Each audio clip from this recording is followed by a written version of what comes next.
Dear students, today's lecture is lecture number 9. In this lecture, discuss about mass spectrometry part B. First year chemistry chapter 1. आज हमने इसमें discuss करना है basically mass spectrometry का method. इसमें हमने देखना है vaporisation, ionisation chamber, electric field, magnetic field. इसके बाद हम देखेंगे इलेक्ट्रोमीटर को। इलेक्ट्रोमीटर का सेकंड नेम आयन कलेक्टर है और थर्ड नेम डिटेक्टर है। उसके बाद हम डिस्कस करेंगे एम्पलीफायर को, फिर रिकॉर्डर जो है उसके बारे में हम थोड़ी सी बातचीत करेंगे। ये आपके सामने एक मास स्पेक्ट्रोमीटर है। हम स्टार्ट करते हैं वेपोराइजेशन चैम्बर से। स्टूडेंट्स याद रखिएगा, वेपोराइजेशन चैम्बर में हीट इन्वॉल्व होती है। आपका सब्सटेंस अगर सॉलिड फॉर्म में है तो उस सब्सटेंस को गैसियस स्टेट या फिर वेपर स्टेट भी कहा जा सकता है। उसमें लेके आने के लिए आपको हीट की ज़रूरत होती है। तो फिर हम क्या कहते हैं, substance is first converted into vapour state. For this purpose heat is used या heat is involved. Substance is first converted into vapour state. जो वेपोराइजेशन चैम्बर है इसका काम ही ये है कि ये आपके सब्सटेंस को वेपर स्टेट में चेंज करता है। जब आप सब्सटेंस को हीट करेंगे तो आपका सब्सटेंस हीट एब्जॉर्ब करेगा और वो कन्वर्ट हो जाएगा वेपर स्टेट में। इन वेपर्स का प्रेशर बहुत लो होगा। कितना होगा? 10 की रेज़ -7 से लेकर 10 की रेज़ -6 तक।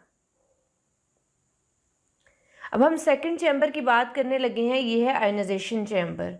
बेसिकली इसमें आयंस बनने होते हैं। फर्स्ट स्टेप में जो वेपर्स बने थे उन वेपर्स की बात होने लगी है। These vapours are then allowed to enter the ionisation chamber. वो वेपर्स जो हैं उन्हें अलाउ किया जाएगा कि आप आयनाइजेशन चैम्बर में चले जाएं। यहाँ पे होगा कुछ इस तरह से कि इन वेपर्स पे फास्ट मूविंग इलेक्ट्रॉन्स की बम्बार्डमेंट होगी, यानी इसके ऊपर गिरेंगे। Due to bombardment atoms present in the chamber are converted into ions. Chamber में जितने भी एटम्स प्रेजेंट होंगे वो किस में कन्वर्ट हो जाएंगे? आयंस में कन्वर्ट हो जाएंगे। जैसा कि आपके सामने ये एक डायग्राम है। लेट्स सपोज आपका सब्सटेंस नियॉन था और अगर ये सॉलिड फॉर्म में होता तो इसे गैस में चेंज किया जाता। अगर आपका सब्सटेंस गैसियस फॉर्म में है तो आप अपने सब्सटेंस को डायरेक्टली इनलेट भी कर सकते हैं। आपके पास यहाँ पे सब्सटेंस है नियॉन गैस। आपने क्या करना है, ये गैस की फॉर्म में है यानी वेपर्स की फॉर्म में है, तो आपने इसे ट्यूब के अंदर भेजना है। ये जो चैम्बर है इसे कहते हैं आयनाइजेशन चैम्बर। जैसे ही आप यहाँ से नियॉन गैस जो है वो अंदर भेजेंगे तो आपको यहाँ पे ये जो है ये आपको फिलामेंट दिखाई दे रहा है। इसे कहते हैं हीटेड फिलामेंट। इस फिलामेंट से बेसिकली जो बीम ऑफ इलेक्ट्रॉन्स है वो आनी है। आपको ये दिखाई दे रही होंगी, ये बीम ऑफ इलेक्ट्रॉन्स आ रही हैं। इसे इलेक्ट्रॉन बीम भी कहा जाता है। इलेक्ट्रॉन बीम या बीम ऑफ इलेक्ट्रॉन्स ये किसे कहते हैं? जब इलेक्ट्रॉन्स तरतीब से स्पीड के साथ आते हैं तो इसे आप बीम ऑफ इलेक्ट्रॉन्स कह सकते हैं। आप यहाँ पे ये देख सकते हैं ना, यहाँ पे जो इलेक्ट्रॉन्स हैं वो तरतीब के साथ आ रहे हैं। यहाँ भी ये देख सकते हैं, आप इधर भी देख सकते हैं। अब जैसे ही आपने अपना सैंपल इनलेट किया तो आपका सैंपल यहाँ से गुजरेगा, आपका sample in beam of electrons के नीचे से गुजर जाएगा। जैसे ही आपने अपना सैंपल जो है वो इनलेट किया, ऊपर से हीटेड फिलामेंट से बीम ऑफ इलेक्ट्रॉन्स आ रही हैं और फिर होगा ये, आपने जो यहाँ पे गैसियस सब्सटेंस भेजा है उसमें से इलेक्ट्रॉन्स निकलेंगे। जब उसमें से इलेक्ट्रॉन्स निकलेंगे तो उस पर कौन सा साइन होगा? पॉजिटिव साइन आएगा। इसे कहेंगे पॉजिटिव आयन या केट आयन। नेक्स्ट चैम्बर को आप एक्सेलरेशन चैम्बर भी कह सकते हैं और यहाँ पे इलेक्ट्रिक फील्ड की हेडिंग भी दी जा सकती है। In this chamber, a potential difference of 500 to 2000 volt is applied between perforated accelerating plates. ये जो एक्सेलरेशन चैम्बर है या इलेक्ट्रिक फील्ड वाला जो चैम्बर है इसमें बेसिकली पोटेंशियल डिफरेंस जो है वो अप्लाई किया जाता है। अभी जो प्रेशर डिफरेंस है ये कितना होना चाहिए, 500 से लेके 2000 वोल्ट तक होना चाहिए। आपने अप्लाई कहाँ पे करना है, बिटवीन परफोरेटेड एक्सेलरेटिंग प्लेट्स में। ये मैं आपको भी दिखाती हूँ। और आपको पता है कि इससे पिछले स्टेप में जो आपके गैसियस सब्सटेंस था वो केटाइंस में चेंज हो चुका है। तो फिर आप क्या कहेंगे कि cations are strongly attracted towards the negative plate. जब आप इलेक्ट्रिक फील्ड अप्लाई करेंगे तो इलेक्ट्रिक फील्ड अप्लाई करने की वजह से जो केटाइंस हैं ये नेगेटिव प्लेट की तरफ अट्रैक्ट होते हैं। In this way these ions are accelerated. यहाँ पे ये जो ई है ये है पोटेंशियल डिफरेंस।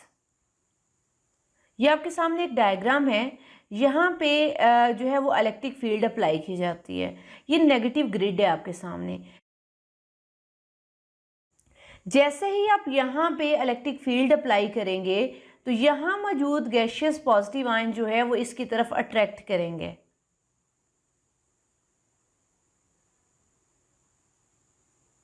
इस तरह से आयंस क्या करते हैं, एक्सेलरेट करते हैं। और जैसे ही इन्होंने ग्रिड की तरफ अट्रैक्ट करना है तो ये ग्रिड में से गुजरते हुए आगे चले जाएंगे। अब हम नेक्स्ट स्टेप की बात करने लगे हैं, यह है मैग्नेटिक चैम्बर।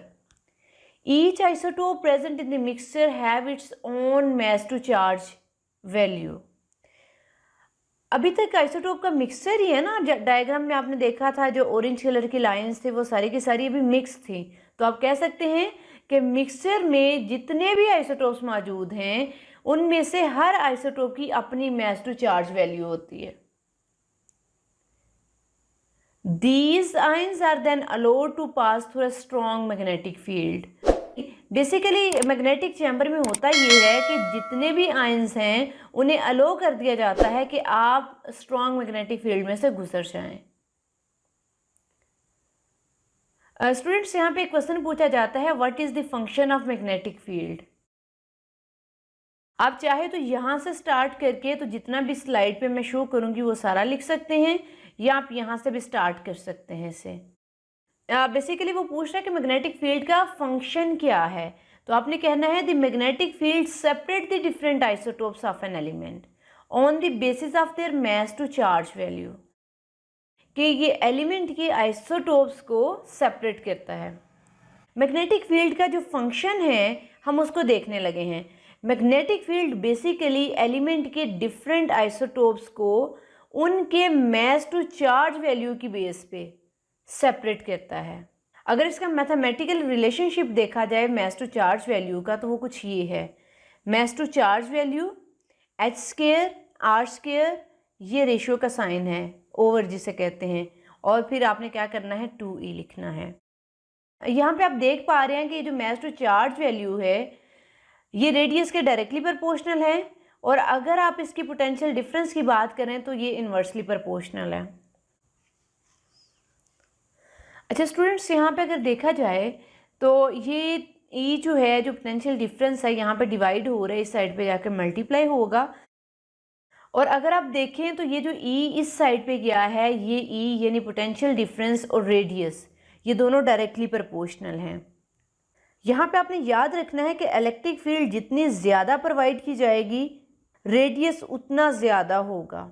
जाहिर सी बात है पोटेंशियल डिफरेंस जितना ज़्यादा होगा इलेक्ट्रिक फील्ड उतनी ज़्यादा होगी। अब दूसरा पॉइंट यहाँ पे ज़रा गौर से सुनिएगा, ये जो H है ये H इस R के इन्वर्सली प्रोपोर्शनल है। ये बेसिकली मैग्नेटिक फील्ड का जिक्र करने लगा है। मैग्नेटिक फील्ड इंक्रीज करने से रेडियस कम होता है, ये बात याद रखिएगा। H जो है ये बेसिकली मैग्नेटिक फील्ड को रिप्रेजेंट करता है। तो मैग्नेटिक फील्ड जितनी ज़्यादा होगी रेडियस उतना कम होगा, और अगर मैग्नेटिक फील्ड कम है तो फिर रेडियस ज़्यादा होगा।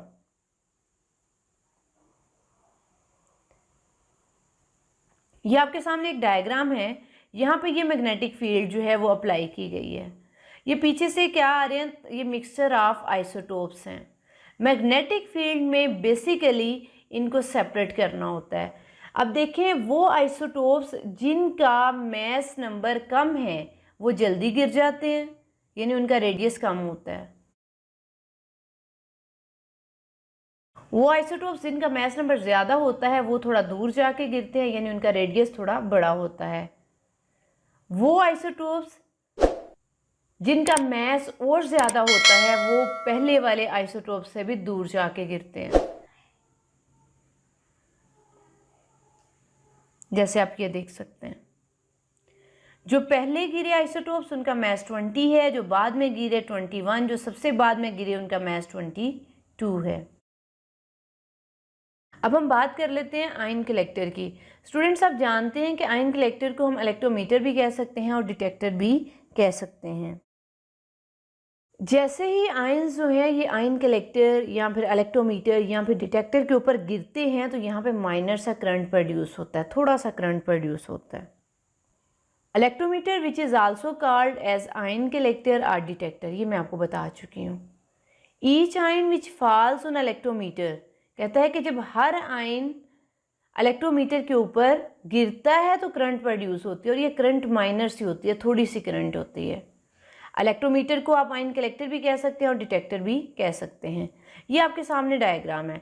अब यहाँ पे ये देखें, ये जो आयन्स हैं, जो आइसोटोप्स हैं, ये यहाँ पे आके गिरे हैं। ये बेटा आयन कलेक्टर है, इसे इलेक्ट्रोमीटर भी कहते हैं और इसको डिटेक्टर भी कहते हैं। जैसे ही ये आयन्स इसके ऊपर आके गिरते हैं तो यहाँ पे माइनर सा करंट प्रोड्यूस होता है। अब हम बात करने लगे हैं एम्पलीफायर एंड रिकॉर्डर की। करंट इज एम्पलीफाइड, एम्पलीफायर ने बेसिकली करंट को एम्पलीफाई करना है, यहाँ पे ये चीज़ ध्यान में रखिएगा। और फिर बाद में जो भी रिजल्ट्स होते हैं उन्हें रिकॉर्ड कर लिया जाता है और फिर कंप्यूटर की मदद से स्क्रीन पे देखा जा सकता है। The recorder is attached with computer, और रिकॉर्डर को कंप्यूटर के साथ अटैच कर दिया जाता है। The computer shows the graph in the form of peaks.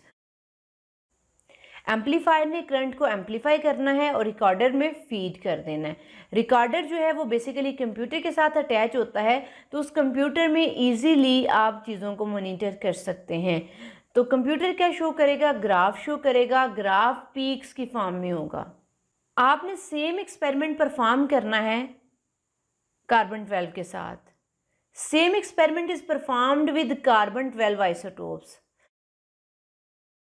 तो यहाँ पे आपने करंट को नोट करना है। Note the current and compare. तो आपने फिर इस करंट को नोट कर लेना है और इसे कंपेयर करना है उस कंपाउंड की करंट के साथ जो अभी आपने फाइंड किया। With this comparison we get relative atomic mass number. तो जब आप ये कंपैरिजन कर लेंगे, कंपैरिजन करने के बाद आपके पास रिलेटिव एटॉमिक मास आता है। स्टूडेंट्स, यहाँ पे हम डिस्कस करने लगे हैं मास स्पेक्ट्रम किसे कहते हैं। बेसिकली जो मास स्पेक्ट्रम है ये ग्राफ को कहा जाता है। Mass spectrum is the plot of data in such a way that mass to charge of the ion is plotted as abscissa. Abscissa कहते हैं एक्स एक्सिस को, and relative abundance of ions as ordinate. Ordinate कहते हैं Y axis को, ये है इधर ordinate. तो यहाँ पे क्या चीज़ है? Relative abundance. यहाँ पे बता चुकी हूँ, relative abundance of ions as ordinate, यानी वाई एक्सिस पे होना चाहिए, तो ये वाई एक्सिस है। और जो मास टू चार्ज वैल्यू है, मास टू चार्ज वैल्यू जो आयंस की है उसे प्लॉट किया जाएगा एब्सिसा पे। एब्सिसा यानी एक्स एक्सिस पे। स्टूडेंट्स, आइसोटोप्स को सेपरेट करने का एक तो ये मेथड था मास स्पेक्ट्रोमेट्री। इसके अलावा और भी बहुत सारे मेथड्स हैं। ये शॉर्ट क्वेश्चन भी पेपर में पूछा जाता है कि आइसोटोप्स को सेपरेट करने के मेथड्स कौन कौन से हैं। Gaseous diffusion, ultracentrifuge, thermal diffusion, distillation, laser separation, electromagnetic separation. Students, exercise का question number 5 A, B and C ये सारे मैं करवा चुकी हूँ, और इस क्वेश्चन का, ये जो एक्सरसाइज का क्वेश्चन नंबर 5 है, इसका लिंक इसी लेक्चर की डिस्क्रिप्शन में मैं डाल दूँगी। अगर आपने एक्सरसाइज को साथ साथ सॉल्व करना है तो आप कर सकते हैं। क्वेश्चन नंबर 5 जो है वो हमारी मास स्पेक्ट्रोमेट्री में से है। स्टूडेंट्स, अगर आपका कोई क्वेश्चन है तो आप कमेंट सेक्शन में फ्रीली क्वेश्चन मुझसे पूछ सकते हैं। अगर आप कोई सजेशन देना चाहते हैं तो वो भी आप दे सकते हैं। Good luck all students.